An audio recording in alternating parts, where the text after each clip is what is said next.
Os irmãos sabem que quando eu venho pregar, a gente está pregando uma série em cima dos salmos de subida, que são os salmos de romagem, os salmos que os judeus cantavam quando eles faziam a romaria de ir para Jerusalém adorar ao Senhor.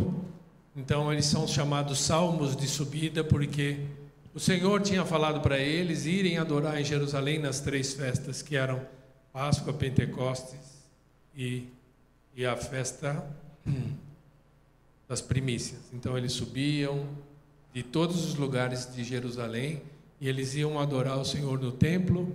E lá, por isso que se chama salmos de subida, eles seguiam das cidades, se encontravam no meio do caminho. Era uma viagem longa muitas vezes, e isso é narrado, esses cânticos que eles cantavam nessa viagem estão narrados de Salmo 120 até o 134, por isso são chamados de salmos de subida ou de salmos de romaria, né?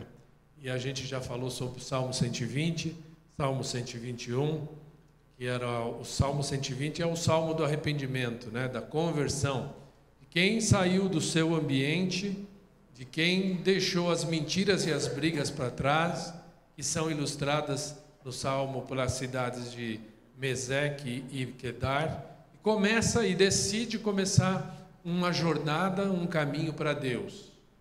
Então é o salmo do arrependimento, era a palavra principal daquele salmo. Depois nós falamos do Salmo 121, que é o salmo de proteção, né? Aquela jornada que aquele povo fazia, aquela jornada que eles decidiram caminhar em direção a Deus, eles então tinham a proteção do Senhor nesse trajeto. E assim também nós que já deixamos a nossa vida antiga e decidimos caminhar também na nossa jornada de fé, o Salmo fala para nós também que o Senhor, nessa jornada, Ele nos protege. Então o Salmo 121 mostra um Deus que é conosco, um Deus que está conosco no trajeto que tem pedras, tropeços, dificuldades, e o Senhor sempre está conosco. O Salmo 122 também, nós já conversamos sobre ele, é o Salmo do culto. Alegrei-me quando me disseram, vamos à casa do Senhor. Então é o Salmo daquelas pessoas que estão a caminho, na jornada de fé, a caminho, elas se reúnem e elas então cultuam ao Senhor. Não só na chegada, né? Eles cantavam também esses salmos quando eles chegavam em Jerusalém e eles subiam em cada degrau, né? Tinha lá 15 degraus e cada um desses degraus eles paravam e cantavam e recitavam um desses salmos e eles se encontravam e cultuavam, né? Eu fico imaginando no coração daquelas crianças quando os pais falavam assim, tá na hora, nós vamos lá porque hoje é Páscoa. Hoje nós vamos para Jerusalém porque é Pentecostes. Nós vamos agora para a festa dos tabernáculos, então agora nós vamos reunir. E aquelas crianças, com amor, com desejo, iam nessa jornada com as famílias que se reuniam, paravam nos caminhos, nos pontos e cultuavam ao Senhor naqueles momentos. E eu imagino alguns idosos como gente que já não podia mais fazer essa trajetória, abençoava os filhos, ficavam orando por eles e não podiam cultuar. E graças a Deus, na nossa época, hoje nós já podemos cultuar a Deus em espírito e em verdade, e nos reunir próximos às nossas casas, juntos como igreja. E Salmo 122 é o Salmo do culto, então. O Salmo 123 é o Salmo do crente já convertido, o Salmo do judeu que já foi adorar, né? Ou do crente que já convertido, na sua jornada de fé, ele enfrenta oposição, enfrenta zombaria, enfrenta escárnio e clama pela misericórdia de Deus. Então, desse pequeno salmo, esse Salmo 123, ele tem 3 versículos, e eu tiro 2 reflexões, ou melhor, 2 afirmações que faz o crente em muitos momentos durante a sua jornada de fé. E que o judeu fazia em muitos momentos na jornada de fé dele.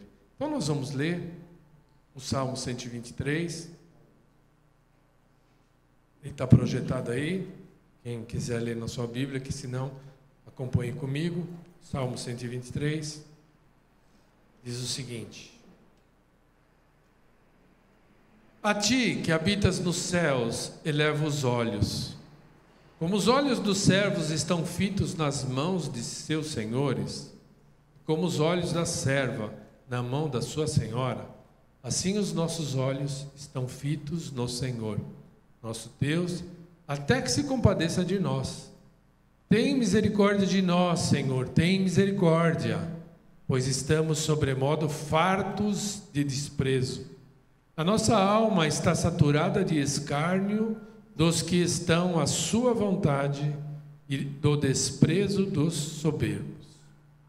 A primeira afirmação que eu tiro para mim, que faz um crente na sua jornada de fé, e que você deve fazer, e tem feito durante muito tempo na sua vida, é que Deus é a fonte da misericórdia. E o Salmo fala sobre misericórdia. Deus é a fonte de misericórdia, por isso eu olho para Ele. Deus é a fonte de misericórdia, por isso eu olho para Ele. É nele que eu coloco os meus olhos. Imagine um marinheiro no meio de uma tempestade, no meio do mar, uma tempestade, numa noite muito... onde o mar está muito revolto, e ele, então, sem poder seguir a bússola, sem saber onde ele está pela sua experiência, a única saída que ele tem é ficar olhando para o céu no meio das nuvens, numa hora que as nuvens param e abrem, e aí ele então pode tomar o seu caminho, é poder olhar para as estrelas e poder então seguir a estrela que vai dar o caminho para ele. Então esse marinheiro, ele tem os olhos acima das ondas, a visão do alto é a única esperança que ele pode encontrar, o caminho de volta é o caminho da segurança. Assim também é a postura do salmista que escreveu esse salmo. Ele levanta os olhos para o Senhor que está no céu, e isso é uma expressão de dependência e uma expressão de esperança no Senhor. Quando as ondas da vida se levantam e nós nos sentimos perdidos, nós precisamos da mesma forma levantar os nossos olhos e buscar ajuda do único que está acima de todas as tempestades que nos abatem na vida. O nosso Deus é o único que pode estar acima de todas as circunstâncias. Muitas vezes nós esperamos em homens, muitas vezes nós esperamos em pessoas, mas onde que estão fitos os seus olhos? Quando vem a luta, quando vem a tendência de olhar para baixo, para as dificuldades que nós temos, e tentamos tudo resolver pelas nossas próprias forças, aonde os seus olhos são levados a olhar. Porque essa expressão, a ti que habitas no céu, eleva os meus olhos, não é um olhar simples daquilo que eu estou enxergando agora, que são as lâmpadas desse templo. Mas elevar os olhos tem um significado de buscar aquilo que pode me dar esperança, de levar a minha alma àquele que é o dono e criador de todas as coisas, aquele que é o Deus superior, aquele que é o poderoso, o todo-poderoso. Esse é o nosso Deus. E o salmista então nos convida a levantar os nossos olhos, ou seja, fixar a nossa fé, a nossa confiança em Deus, reconhecendo que somente Ele pode socorrer e nos guiar. O foco naquele que pode resolver os nossos problemas, que é o nosso Senhor. Mas o meu problema, Rafa, teu problema, o problema do nosso mundo atual, é que nós vivemos um TDAH espiritual. O que é TDAH? Vocês sabem? Alguns talvez saibam, outros não sabem. TDAH. O que é TDAH? Vou tomar um gole d'água para trazer suspense. O que será que é um TDAH? Transtorno de déficit de atenção com hiperatividade. Isso é TDAH. Então, o TDAH é caracterizado pela incapacidade de manter a atenção focada. E as pessoas que têm esse TDAH, eles têm umas características, comportamentos que são características de pessoas com TDAH. Distração, desatenção, impulsividade, insaciedade, ou seja, dificuldade com o contentamento, de estar contente, né? De ter contentamento, explosão de temperamento, hiperatividade e outras coisas. Então, isso são pessoas. E eu acredito que muitos cristãos, no nosso tempo, nós estamos vivendo um TDAH espiritual. Nós não conseguimos focar a nossa atenção naquele que é o nosso Deus e que pode, o Todo-Poderoso, resolver as nossas dificuldades. E esse é o principal problema pelo qual nós não conseguimos ouvir a voz de Deus, é porque claramente nós temos dificuldades, distrações, somos desatentos e hiperativos. Isso piorou muito com o advindo da internet. Você olha para a internet, para as redes sociais, as pessoas gastam horas e horas no WhatsApp, no Facebook, o dedinho, correndo, e nós nos tornamos impacientes. Quem aqui tem paciência de escutar áudio na velocidade 1? Quem aqui? Ah, que beleza! 2, 3, vocês estão muito melhor que eu. Eu não tenho muita paciência para escutar na velocidade 1. E aí, você então vai, e a internet trouxe isso para nós, né?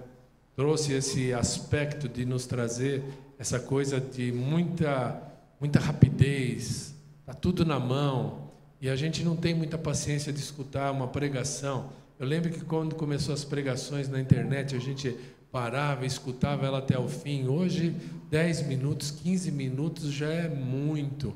Isso faz com que as pessoas não tenham mais atenção do que 30 segundos. A sua atenção não pode ser prendida se você passa por esse tempo. Reparem nas propagandas atuais. Ela, quando tem mais de 30 segundos, ela não comunica mais nada, porque nós não conseguimos prender a nossa atenção.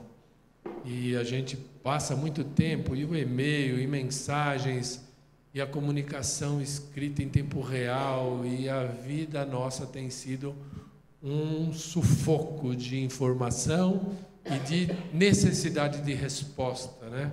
Eu que vivo a minha vida em igreja, em trabalho, em outros momentos, então eu quase não dou conta de tanta mensagem que chega para eu administrar na minha vida. E tudo isso faz com que a gente perca o foco. São muitas distrações. E quando a internet não chama e as redes sociais não chamam, nós temos lá o Netflix com uma série melhor do que a outra para você, então, gastar todo o seu tempo e ficar lá vegetando na frente da TV assistindo uma série. E a verdade é que tudo isso, né, que dosado é bom, que controlado é muito bom, no final acaba fazendo com que a gente perca o foco de olhar para o alto e buscar a Deus. Então, se você, quero dar uma sugestão para você, se você sente isso na sua vida e almeja mudar, separe um tempo para você estar na solitude com Deus. Separe um tempo de oração, que seja a primeira coisa que você faça na sua vida. Muitos de nós falam assim: eu preciso mudar de vida, vou começar a acordar 1 hora mais cedo, vou andar, vou correr, vou para a academia.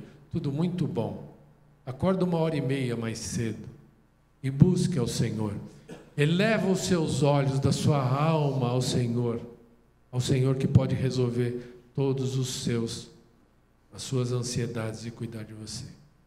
E o servo, o salmista, então, ele vai um pouco mais adiante. Ele não só olha para Deus, versículo 2, ele fala assim: eu sou um servo e olho para Deus como um servo para as mãos do meu Senhor, que pode resolver todas as minhas coisas, as minhas ansiedades.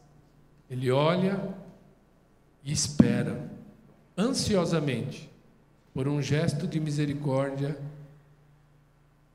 do Senhor, que tem o controle sobre todas as situações. E ele fala assim: espero até quando? Até que se compadeça de nós. Ele enxerga a misericórdia de Deus e espera no Senhor.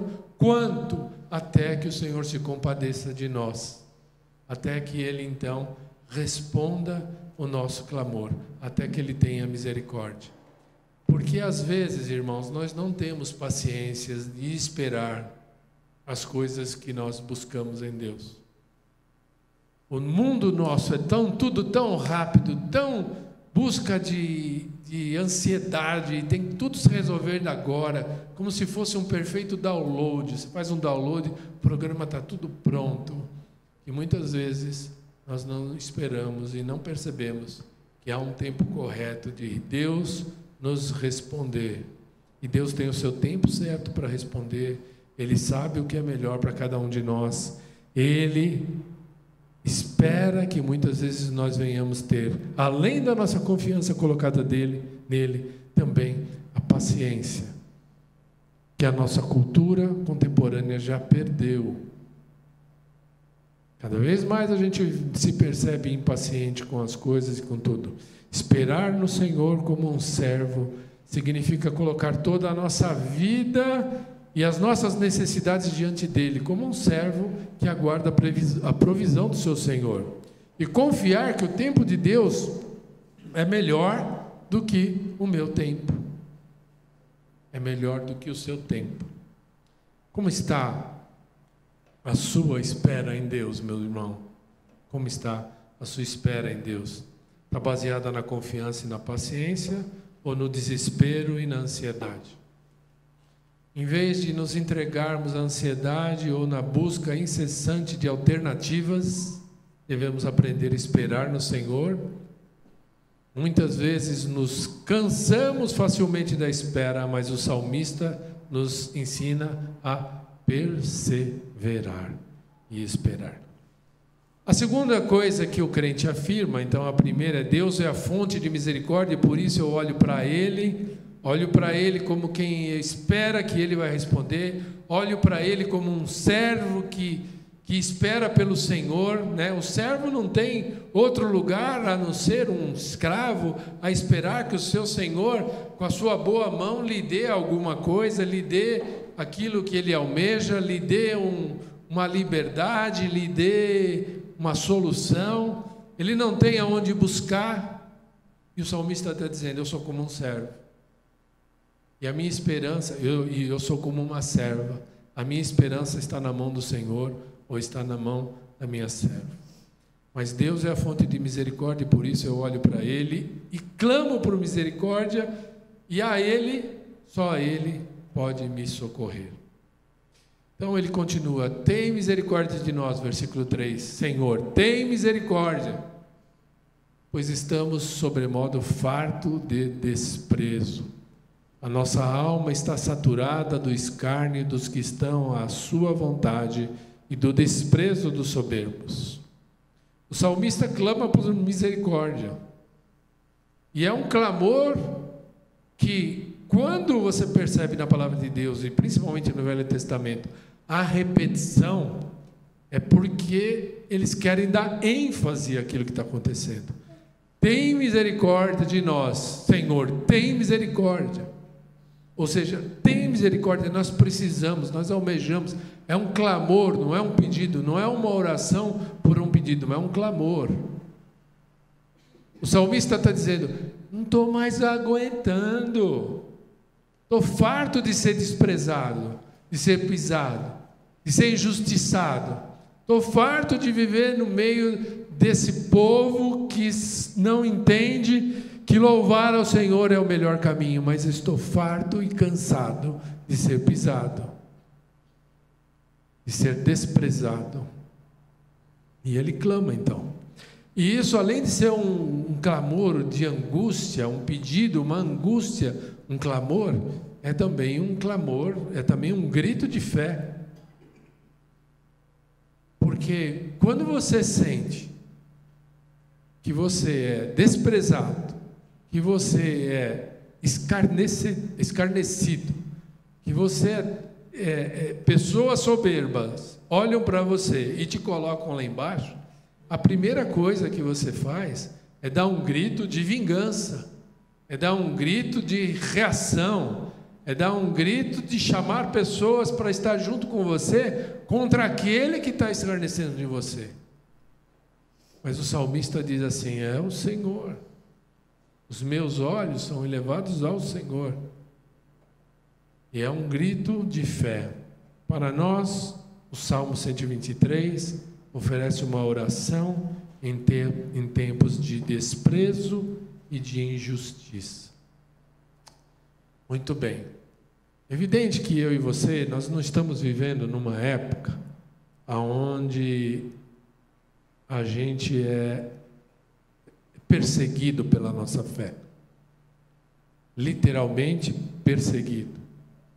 Mas também, se você já passou pela experiência de entender como a cultura tem caminhado para esse fim, e de olhar, através das épocas todas, os nossos irmãos morrerem até pela nossa fé,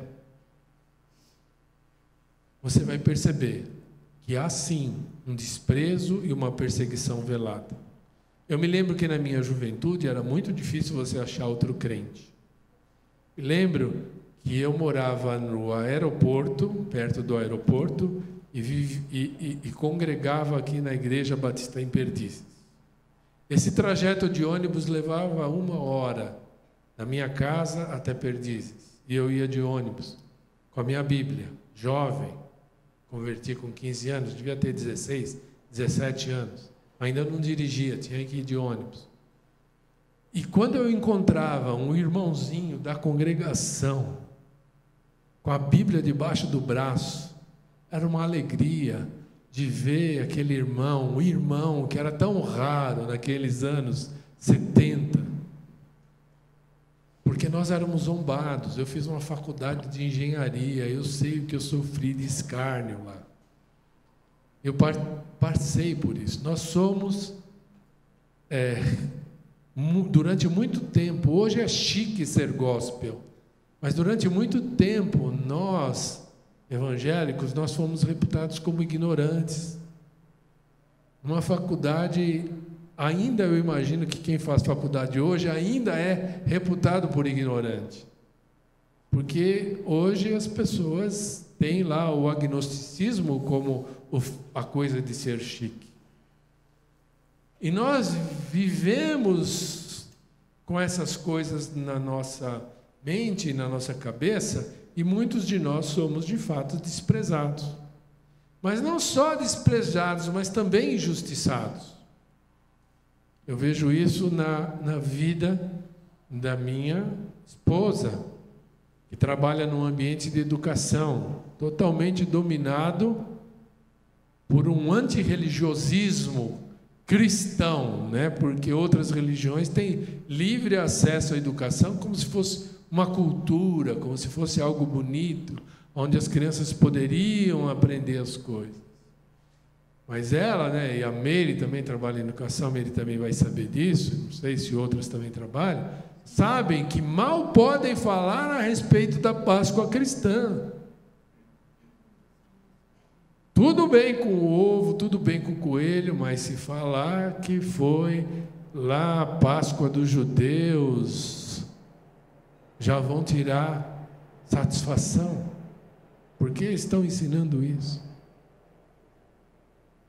Na nossa cultura atual, a gente pode falar qualquer coisa, você pode falar a favor de coisas inescrupulosas, mas se você for contra, pegar a Bíblia e abrir a Bíblia e falar que a Bíblia condena o homossexualismo, você está discriminado, você está cancelado.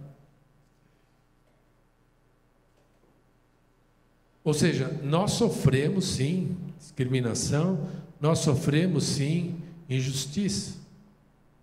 E esse salmo, ele nos lembra que enquanto nós vivemos em um mundo cheio de orgulho, de arrogância que parecem dominar, Deus vê e não ignora o sofrimento do seu povo. Deus está vendo o que você está passando, o que você está sentindo, as preocupações que você tem. Deus está vendo o que está acontecendo com você. A opressão de uma cultura que é totalmente contra aquilo que a Bíblia ensina. E a oração por misericórdia reflete uma certeza que não apenas Deus vê, mas Deus intervém e Deus alivia a angústia. Esse salmo nos ensina isso. Eu vou buscar em Deus, por quê? Porque Ele pode. É Ele quem pode resolver. Nós estamos fartos do desprezo, aponta o estado de exaustão emocional causado por zombaria e opressão. A frase, a nossa alma está saturada. Nossa alma está saturada. E indica um sofrimento que afeta o ser de uma maneira completa. O físico, o emocional e o espiritual são afetados por essa cultura que nós vivemos aí de zombaria, desprezo e injustiça. Então, irmãos, imaginem uma criança. Quem que é pai de criança aqui? Né? Alguns já foram. A criança, quando ela tem um problema, quando ela é provocada, humilhada por colegas, sofre bullying lá na escola, o que ela vai? Ela corre e vai para os braços do pai e pede ajuda. Ela sabe que o pai é o único que pode defender e consolar ela. Corre para o braço da mãe, que ela sabe que a mãe é quem pode dar esse aconchego para a vida dela. E assim também, da mesma forma, o salmista, no meio de zombaria, injustiça e clamor, ele não busca vingança, ele não busca outro, mas ele pede misericórdia. Misericórdia, Deus, pois eu estou de sobremodo aflito. Deus é um Pai compassivo que nos ouve. Quais são, irmãos, os desprezos e humilhações que você tem enfrentado? Quais são as pressões que estão pesando sobre a sua vida? Traga para Deus, pois Ele é um Deus misericordioso e se compadece da sua fraqueza. Clame a Deus por misericórdia, não carregue sozinho os fardos da vida, compartilhe as suas aflições com Deus. Quando a aflição bater no seu coração, busque a Deus, olhe para Ele, leve os seus olhos para lá. E os cristãos, sim, enfrentam hoje uma sociedade que muitas vezes considera ridícula a fé. Zombaria pode não ser explícita, mas vem na forma de pressão social. Indiferença ao Evangelho. Então nós precisamos manter a paz, resistir à tentação. Precisamos resistir à tentação de reagir com ressentimento, que vai fazer mal a nós. Precisamos reagir à tentação de reagir com vingança, resistir à reação de querer reagir com vingança, de enfrentar a zombaria com zombaria, ou o desprezo com o desprezo.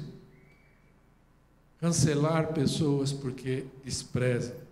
A gente tem que fugir dessa tentação, mas colocar a Deus, que Deus tenha compaixão da nossa vida e possa nos ajudar, misericórdia, e nos ajudar nesse momento de aflição.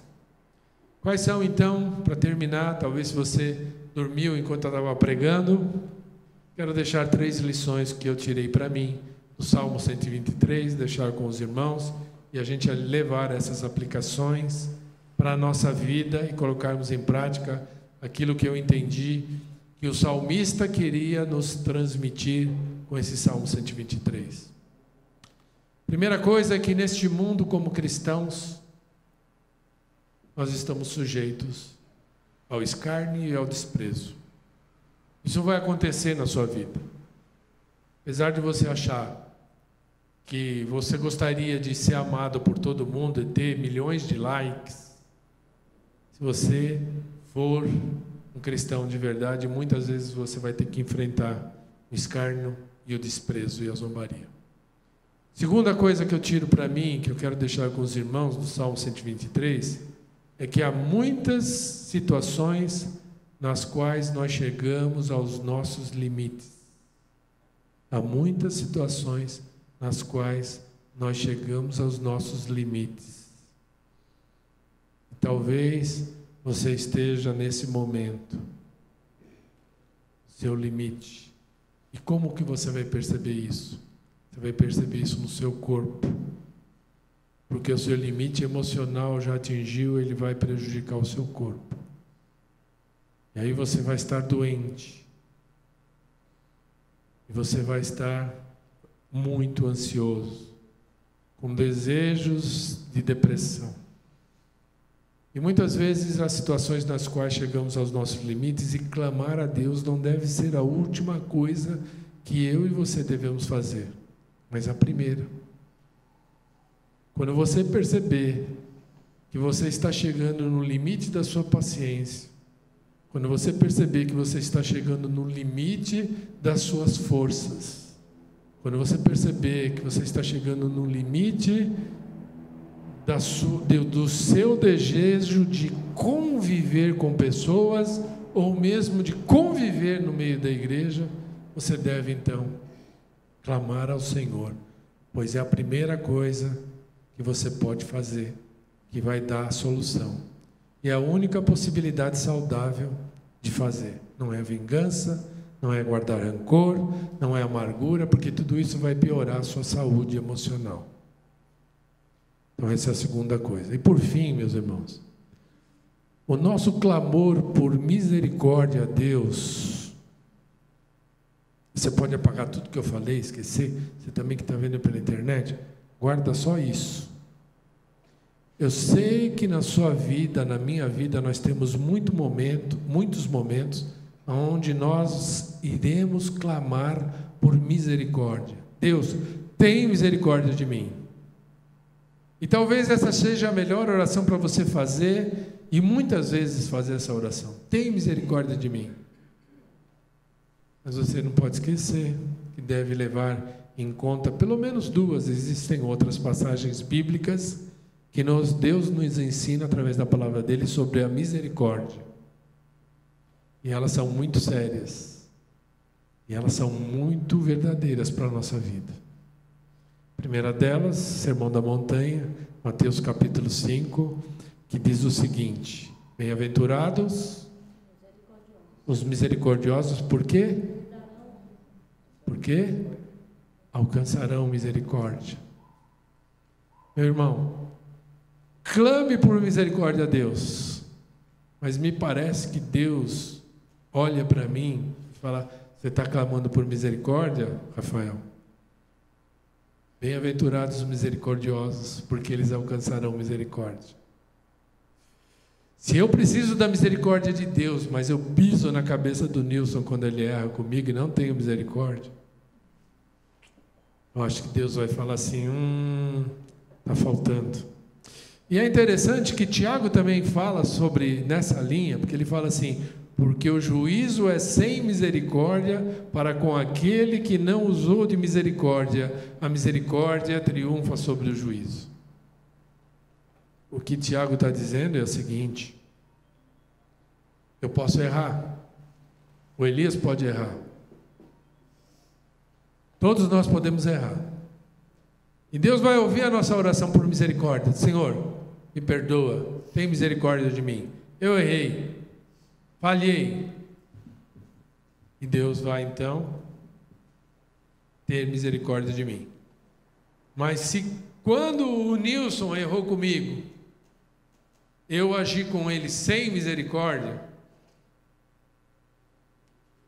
Deus vai deixar que eu assuma as consequências do meu erro. Entende? As consequências do meu erro serão mantidas na minha vida. Não quer dizer que eu vou perder minha salvação, mas se eu errei, peço pela misericórdia de Deus. Ele olha para a minha vida e ele diz assim: Rafael, você é misericordioso? A misericórdia que eu estendi a você através da sua salvação, ela é capaz de gerar em você frutos de misericórdia? Eu falo: por quê, Senhor? Ele fala assim, por quê? Porque o juízo é sem misericórdia para aquele que não usou de misericórdia. Vocês estão lembrados daquela parábola que Jesus conta do credor incompassivo? Aquele homem que devia milhares de dinheiros para o Senhor, e o Senhor então perdoa aquele homem, e aí depois fala assim, tá bom, ele fala, Senhor, tem misericórdia de mim, porque um dia te pagarei todos esses milhões e milhões. O Senhor fala assim, pode ir embora, vai em paz, não me deve nada. Aí ele sai de lá, encontra um carinha que devia um pouquinho para ele pega o cara pelo pescoço, me paga, e o cara, não tenho como te pagar, um dia eu vou te pagar. Ele vai e tranca a pessoa na prisão. Aí o Senhor ouve aquela história e fala assim, ó, miserável, eu te perdoei milhões e milhões, e você não for capaz de transferir o perdão, a misericórdia que eu dei para você. E aí vocês sabem o fim da história. O fim da história é o seguinte, o juiz é sem misericórdia para aquele que não usou de misericórdia. Então, meus irmãos, o salmista nos leva a entender que nós vivemos num mundo que nos pisa e nos escarnece de nós. E a melhor coisa que a gente pode fazer é clamar por misericórdia. Mas a palavra de Deus nos ensina, não nesse salmo, e quando a gente clama por misericórdia, a gente tem que entender que a misericórdia tem que fazer parte da nossa vida.